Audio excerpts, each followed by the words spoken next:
اللہم صلی علی سیدنا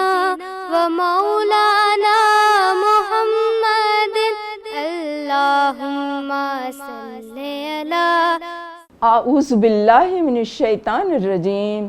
بسم اللہ الرحمن الرحیم. نحمدہ و نصلی علی رسولہ الکریم. یا رب لک الحمد کما ینبغی لجلال وجہک وعظیم سلطانک. یا ایھا الذین آمنوا صلوا علیہ وسلموا تسلیما. ہمارا آج کا ٹاپک ہے سیرت کے بارے میں ہے اور آپ صلی اللہ علیہ وسلم سے محبت اور اس کی علامتیں، اس کے بارے میں ہم ڈسکس کریں گے انشاءاللہ تعالی.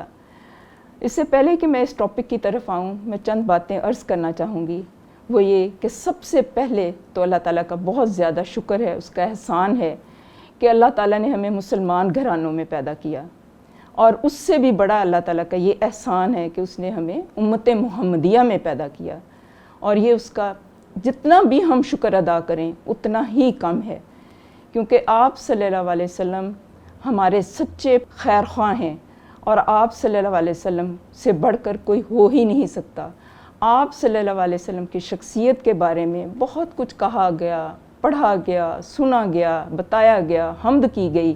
کیونکہ سنت کا جو ٹاپک ہے یہ اپنے اندر بہت وسعت رکھتا ہے، اور یہ ایک سدا بہار ٹاپک ہے اور اس کے اندر بہت زیادہ وسعت ہے، لہٰذا اس کا حق ادا نہیں ہو سکتا. لیکن پھر بھی اپنے طور پر ہم نے کچھ نہ کچھ عرض کرنا ہے، کچھ اپنے ذہن میں کچھ پوائنٹس کو تازہ کرنا ہے، تاکہ ہم آپ صلی اللہ علیہ وسلم کی شخصیت سے کچھ رہنمائی لے سکیں. اب اس میں یہ ہے کہ ہمارا دین کیا ہے. ہمارا دین جو ہے وہ اسلام ہے، آپ سب جانتے ہیں،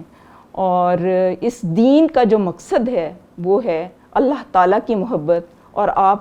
رسول پاک صلی اللہ علیہ وسلم کی محبت، اور اس کے ساتھ ساتھ اللہ تعالیٰ کی اطاعت اور آپ صلی اللہ علیہ وسلم کی اطاعت. یہ دونوں چیزیں مل کر دین بنتی ہیں. جب اللہ تعالیٰ کی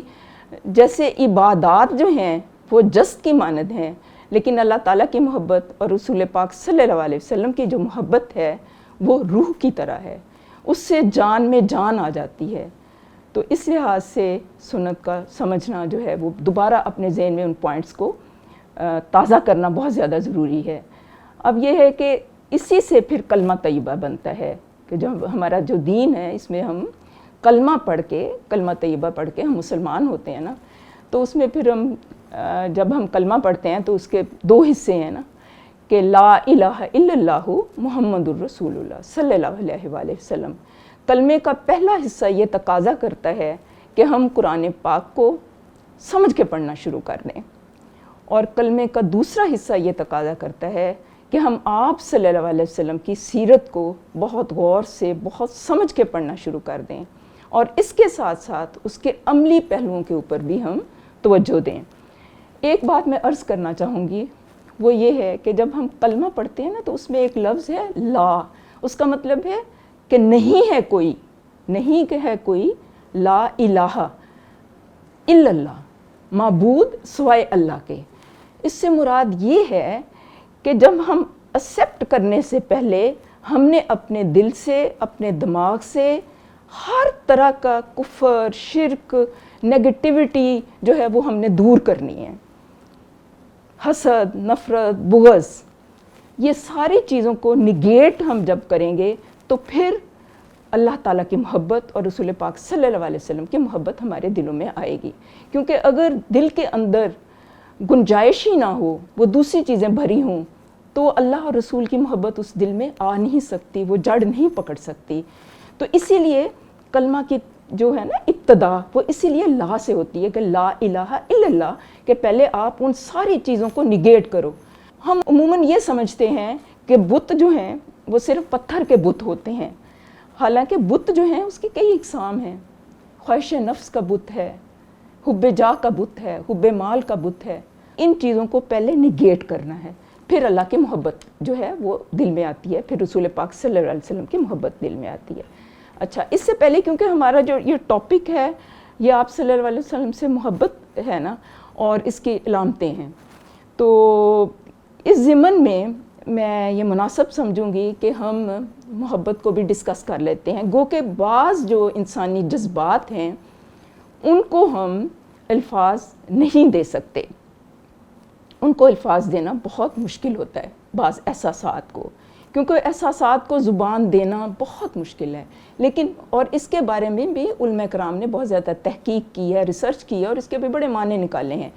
لیکن جہاں تک میں سمجھ پائی ہوں محبت جو ہے یہ ایک بہت ہی لطیف جذبہ ہے جو کہ ایک انسان دوسرے انسان سے کرتا ہے اور اس دوسرے انسان کو وہ اچھا سمجھتا ہے، اسے وہ دوسرا انسان پیارا لگتا ہے،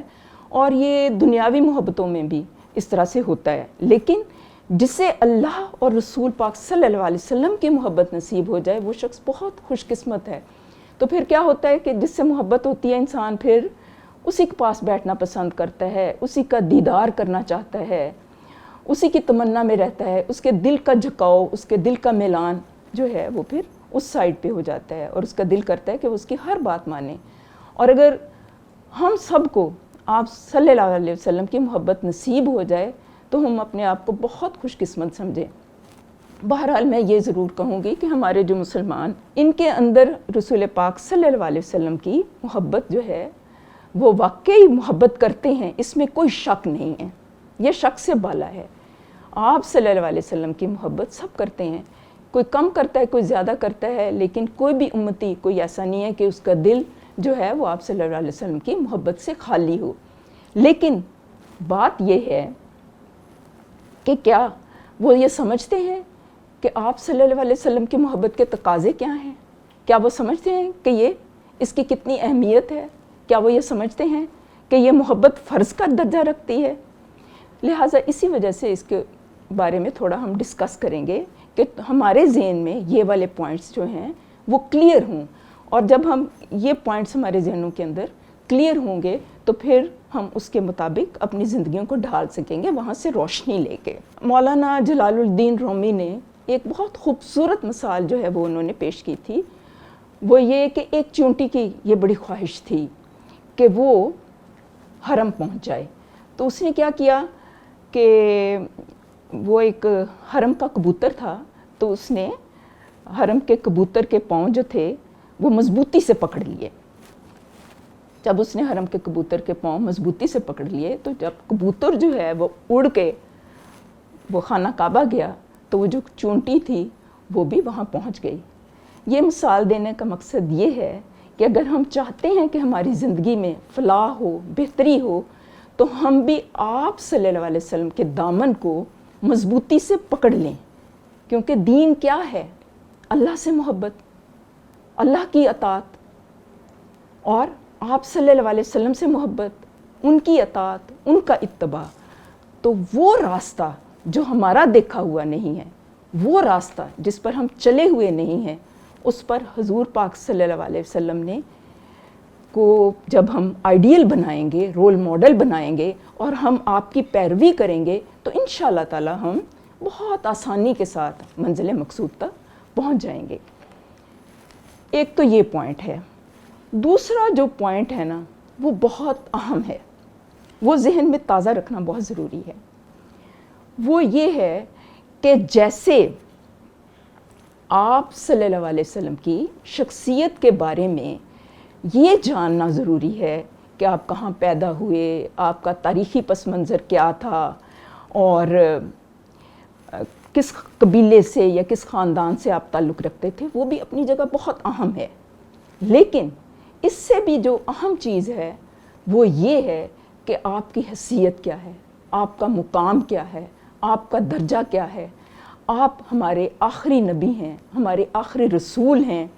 اور آپ کے قلب مبارک پر اللہ تعالیٰ نے قرآن پاک کو نازل فرمایا، اور جب آپ کے قلب مبارک پر اللہ تعالیٰ نے قرآن پاک کو نازل فرمایا تو آپ صلی اللہ علیہ وسلم نے اسی قرآن کی وساطت سے آگے امت کو تعلیم دی اور پیغام جو تھے وہ پہنچائے۔ اس کا مطلب یہ ہے کہ آپ عظیم شارع بھی ہیں، مفسر بھی ہیں، معلم بھی ہیں، اور آپ نے زندگی، انسانی زندگی کے سارے پہلوؤں میں ہمیں رہنمائی دی ہے۔ یہ پوائنٹ پھر ایک اور پوائنٹ بہت اہم ہے، وہ یہ پوائنٹ ہے کہ آپ صلی اللہ علیہ وسلم کی زندگی جو تھی، نبوت سے پہلے کی زندگی جو تھی، وہ بھی انتہائی اہم ہے کہ آپ صلی اللہ علیہ وسلم کی نبوت کی پہلے کی زندگی انتہائی پاکیزہ تھی،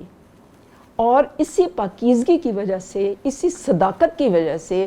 لوگ آپ کو صادق الامین کہتے تھے۔ تو اس کا مطلب یہ ہے کہ آپ نے اپنا کردار بطور دلیل کے پیش کیا۔ پھر وہ ایک انسان جو کہ خاموش اور سنجیدہ تھا اور اس ماحول میں رہتا تھا، وہ حق کی تلاش میں گھنٹوں، دنوں، مہینوں وہ غار میں تشریف لے جاتے اور وہاں حق کی تلاش کے لیے اللہ سے دعا کرتے۔ اور پھر کیا ہوا کہ آپ صلی اللہ علیہ وسلم کے اوپر وحی نازل ہوئی فرشتے کے ذریعے سے، اور جب آپ اپنے گھر آئے تو آپ صلی اللہ علیہ وسلم نے بی بی خدیجہ سے بتایا کہ یہ کیفیت ہوئی ہے۔ بی بی خدیجہ نے بتایا کہ آپ غریبوں کا دکھ درد بٹاتے ہیں، ان کا ہاتھ بٹاتے ہیں، وہ مشکل میں ہوں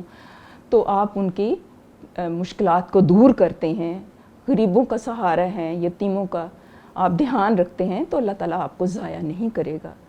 تو کس طرح سے آپ کی وہ کیفیت تھی اور کس طرح سے آپ صلی اللہ علیہ وسلم کے اوپر وہ سارا جو وقت ہے اور جو کیفیت ہے وہ گزری، تو ان کو الفاظ میں انسان بیان ہی نہیں کر سکتا۔ اور مجھے جب بھی کبھی خیال آتا ہے نا، تو مجھے بی بی خدیجہ کے اوپر بہت پیار آتا ہے، کیونکہ وہ ہماری روحانی والدہ ہیں۔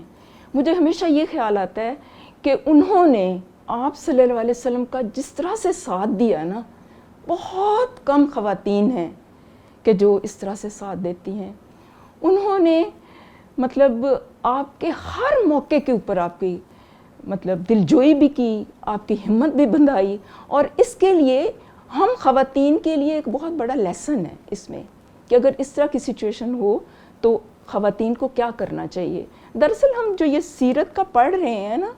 تو مطلب میں کیا، میری اوقات کیا کہ میں اتنے بڑے ٹاپک پہ بولوں، سچی بات ہے۔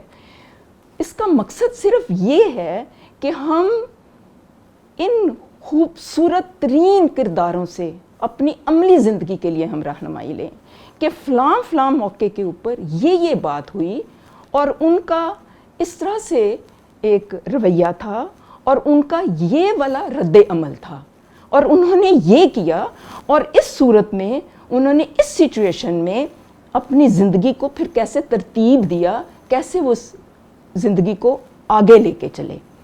تو یہ میں بات کر رہی تھی کہ بی بی خدیجہ نے اس موقع پر اس طرح سے تسلی دی آپ صلی اللہ علیہ وسلم کو،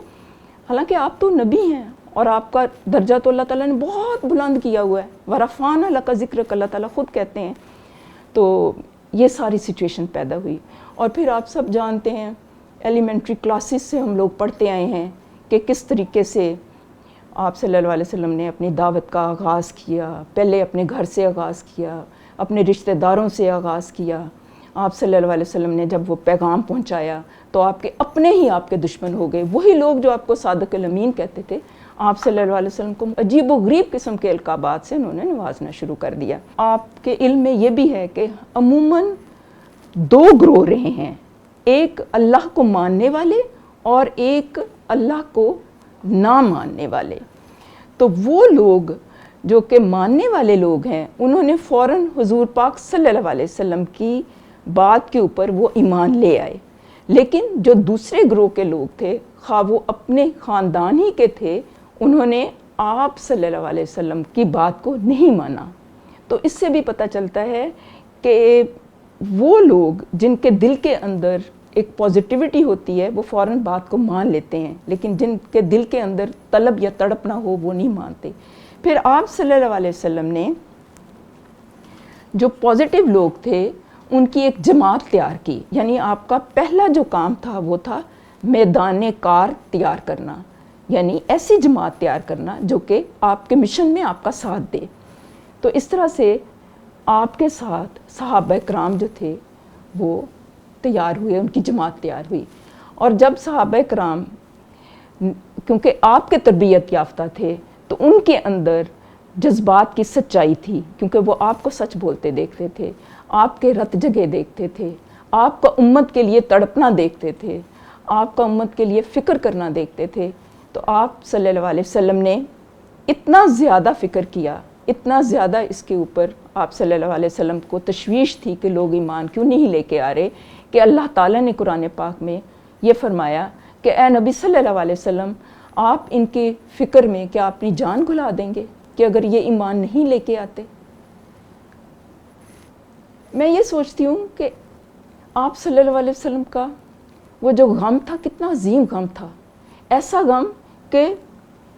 میری امت کا بھلا ہو جائے، اس کی فلاح ہو جائے کسی نہ کسی طرح، اور آپ نے ہر صورت میں اس غم کو اپنایا۔ مطلب اس غم میں بھی کتنی خوبصورتی ہے جو کہ انسان کے دل کے اندر تعمیر کا جذبہ پیدا کر دے،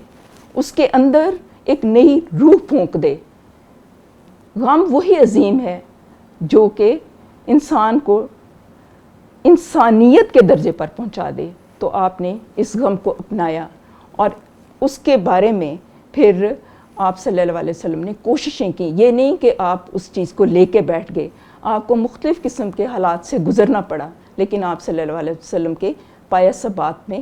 کوئی فرق نہیں آیا۔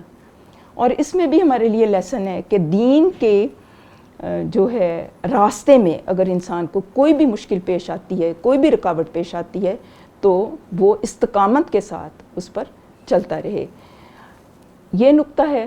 پھر ایک نقطہ جو ہے وہ بہت قیمتی ہے۔ وہ کیا قیمتی ہے وہ والا نقطہ؟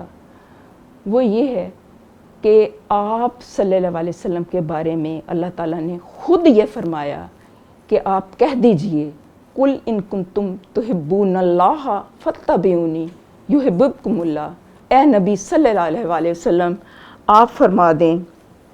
کہ اگر آپ اللہ سے محبت کرتے ہیں، مطلب لوگوں کو یہ بتا دیں، تو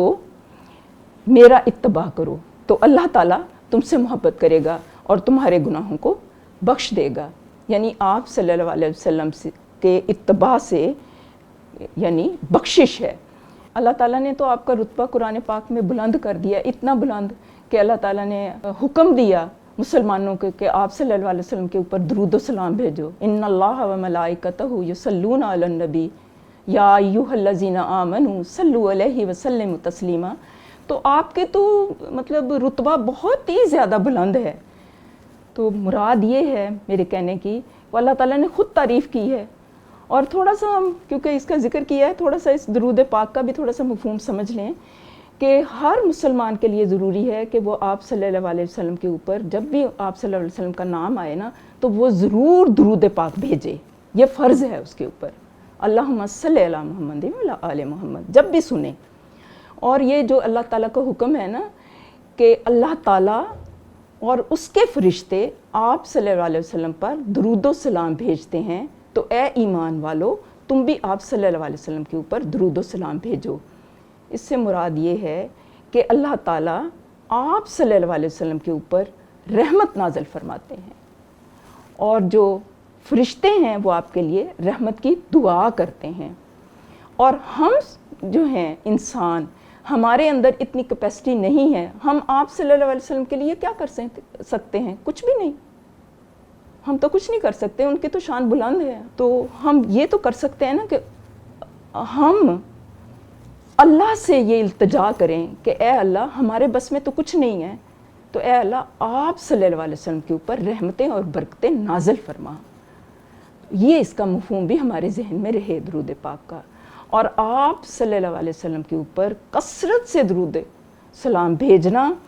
انسان کی نجات کا باعث ہے، شفاعت کا باعث ہے۔ تو یہ ہمیں اپنی زندگی میں دوسرے صبح و شام کے ذکر اذکار کے ساتھ ساتھ درود پاک کی کثرت بھی کرنی ہے۔ میں یہ مناسب سمجھتی ہوں کہ جب ہم کوئی بھی چیز ہم ڈسکس کریں نا، تو اس کے بعد ہم اس میں سے کچھ عمل کے پہلو بھی نکالیں، تاکہ ہمارا جو بیان ہو، کیونکہ یہ بیان ہے، گفتگو ہے، تو وہ خالی بیان کی حد تک نہ ہو کہ ہم نے ایک چیز کو بیان کیا، ڈسکس کیا بس، کیونکہ لیکن اصل میں اس بیان کا مقصد یہ ہو کہ اس میں سے ہم نے اپنے لیے عمل کے پہلو نکالنے ہیں۔ تو وہ کیا ہے کہ ہم کلمہ طیبہ کو سامنے رکھتے ہوئے قرآن پاک کو سمجھ کے پڑھنا شروع کر دیں، آپ صلی اللہ علیہ وسلم کی سنت کو سمجھ کے پڑھنا شروع کر دیں، آپ صلی اللہ علیہ وسلم کو اپنا آئیڈیل بنائیں، کیونکہ قرآن پاک میں اللہ تعالیٰ نے یہ ذکر کیا ہے کہ لَقَدْ كَانَ لَكُمْ فِي رَسُولِ اللَّهِ أُسْوَةٌ حَسَنَةٌ، کہ آپ صلی اللہ علیہ وسلم کی زندگی ہمارے لیے ایک اسوہ ہے، ایک بہترین نمونہ ہے۔ تو پھر ہم نے کیا کرنا ہے کہ نہ صرف انفرادی طور پر بلکہ اجتماعی طور پر یہ کام کرنا ہے جماعت کی صورت میں، کیونکہ آپ صلی اللہ علیہ وسلم کی سب سے بڑی سنت یہی تھی کہ جب اللہ تعالیٰ نے قرآن پاک نازل کیا تو آپ صلی اللہ علیہ وسلم نے قرآن پاک کو آگے پہنچایا تھا۔ تو ہم نے بھی یہ کام کرنا ہے آپ کی سنت کو سمجھتے ہوئے، اور اس کے ساتھ ساتھ ہم نے آپ صلی اللہ علیہ وسلم کا حکم بھی ماننا ہے اور آپ کی پیروی بھی کرنی ہے۔ اور یہ بات ہمیں صحابہ کرام کے کردار سے ملتی تھی، وہ ہو بہو آپ صلی اللہ علیہ وسلم کی پیروی کرتے تھے، آپ کے نقش قدم کے اوپر چلتے تھے، چھوٹی چھوٹی باتوں میں بھی وہ آپ کا حکم ماننے کی کوشش کرتے تھے۔ ایک دفعہ حضور پاک صلی اللہ علیہ وسلم ایک درخت کے نیچے سے گزرے تو آپ صلی اللہ علیہ وسلم کا قد کیونکہ ماشاءاللہ دراز تھا تو آپ تھوڑا جھک کے گزرے، تو حضرت علی کا قد اتنا لمبا نہیں تھا تو وہ بھی جھک کے گزرے آپ صلی اللہ علیہ وسلم کی پیروی میں، حالانکہ انہیں جھکنے کی ضرورت نہیں تھی۔ مطلب میں یہ ایک مثال دے رہی ہوں کہ وہ اس طرح چھوٹی چھوٹی چیزوں میں بھی آپ صلی اللہ علیہ وسلم کو فالو کرتے تھے۔ تو ہمارے لیے بھی یہ ہے کہ ہم بڑی سنتوں کا بھی دھیان رکھیں، قرآن کو سمجھیں، آپ صلی اللہ علیہ وسلم کی پیروی کریں کہ کس طرح آپ اٹھتے تھے، کس طرح بیٹھتے تھے، کس طرح کے آپ کے زندگی کے انداز تھے، آپ فادر کی حیثیت سے کیسے تھے، آپ پسلار کی حیثیت سے کیسے تھے، آپ شوہر کی حیثیت سے کیسے تھے، آپ گھر میں کیسے تھے، آپ باہر کیسے تھے، کس طرح سے آپ صلی اللہ علیہ وسلم آپ ساتھیوں کے ساتھ کیسے تھے، کس طرح سے آپ کی لائف گزری، یہ چیزیں ہمارے ساتھ رہیں گی تو اس سے کیا ہوگا کہ آپ صلی اللہ علیہ وسلم کی محبت ہمارے دل کے اندر پیدا ہوگی، کیونکہ محبت جو ہے نا آگے جب ہم ڈسکس کریں گے نا تو ہمیں پھر یہ پتہ چلے گا کہ وہ ہمارے لیے فرض ہے۔ تو اس لیے ان جذبات، ان پازیٹیو جذبات کے لیے ہمیں آپ صلی اللہ علیہ وسلم کی زندگی اور ان ساری چیزوں کے بارے میں جاننا ضروری ہے۔ تو انشاءاللہ تعالیٰ پھر آگے اس کو ڈسکس کریں گے، آج کے لیے میرے خیال اتنا کافی ہے۔ وآخر دعوانا ان الحمدللہ رب العالمین، سبحان ربک رب العزت عما یصفون وسلام علی المرسلین والحمدللہ رب العالمین۔ اللہم صلی علی سیدنا و مولانا محمد، اللہم صلی علی سیدنا و مولانا محمد وعلی آلہ وعلی آلہ وصحبہ وبارک وسلم۔